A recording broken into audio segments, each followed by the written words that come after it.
Welcome to a sports betting podcast from pregame.com for September 23rd, 2009. I'm your host, RJ Bell. I'm joined by Vegas Runner, genuine professional bettor here in Vegas, and Marco D'Angelo, 30 years in the business. This is the fifth and final segment, and a lot of people's favorite, free picks. We give you free picks, and we have one free picker going for his fifth winner in a row. That's not Vegas Runner. No. Vegas Runner? Going for my first winner in a row, but actually last week was the first week I gave out a pick on the video podcast. Before that, it was futures. So and you've got that New Orleans, which looks great at 22 to 1 or so. A nice price. All right, hit us. All right, this one we're going to have to go to the extra board here, the added board. Back when I was a runner on the strip, they used to call this the junk board. Because believe it or not, back in the mid-'90s, late '90s, even teams like Ball State, Eastern Michigans, they were on the added board. Very few sports books took that action, and they were even all circled games, which tells you they were very beatable. Anytime a book only wants to take a nickel on a game, there's a lot of value for the bettor. So we're going to go to the added board here, and I really like Arkansas State over Troy. This line opened at a pick'em with Arkansas State. Now it's up to -2. And we all know Troy. Everybody knows the team. They played on ESPN. They played Thursday night games. So they're a well-known team. Arkansas State, on the other hand, isn't. This is a good spot for them. They have double revenge. They lost to them 2 years in a row in embarrassing fashion, 35-9, 27-0. What happened with Troy State is the first week they played this year, they got embarrassed by Florida.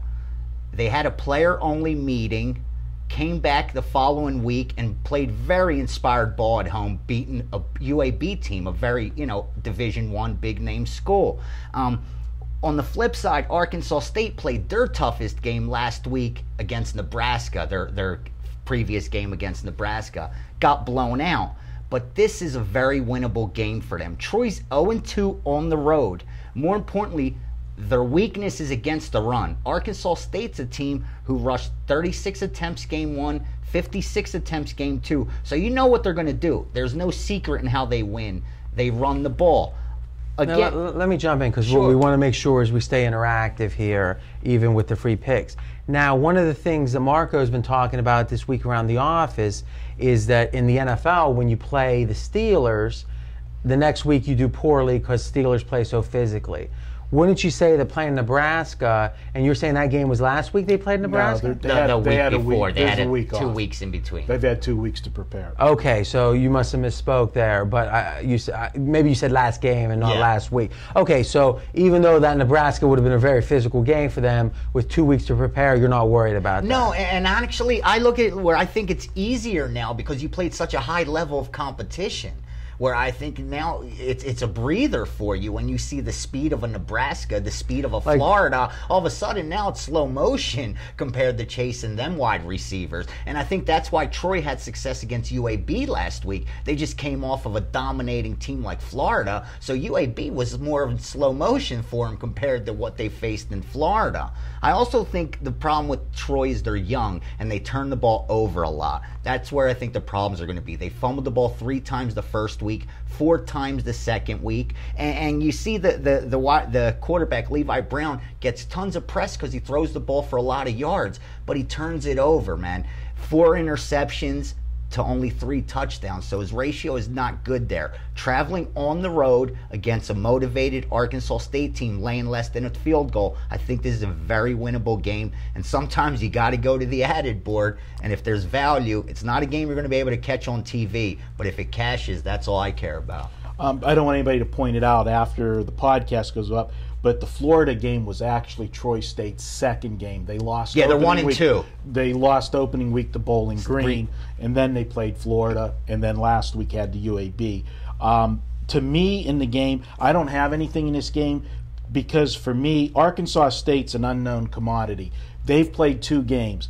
The first week they blew out Mississippi Valley State 61-0. So you can't take anything from that. And then they got hammered by Nebraska. So they're somewhere in between. For me, as a handicapper, this is the type of game where I'll draw a conclusion on Arkansas State given what they do when they play somebody at their own talent level.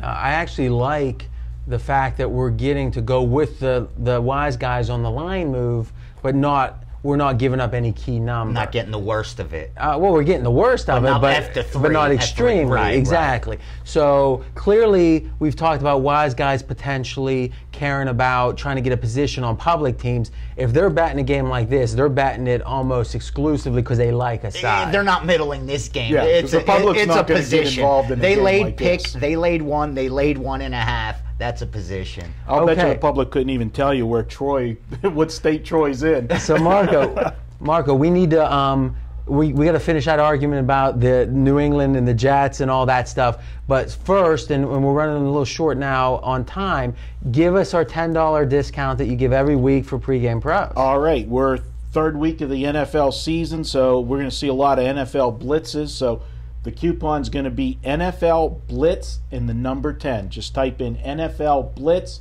and the number 10. You'll get $10 off anything you want to buy at Pregame Pros.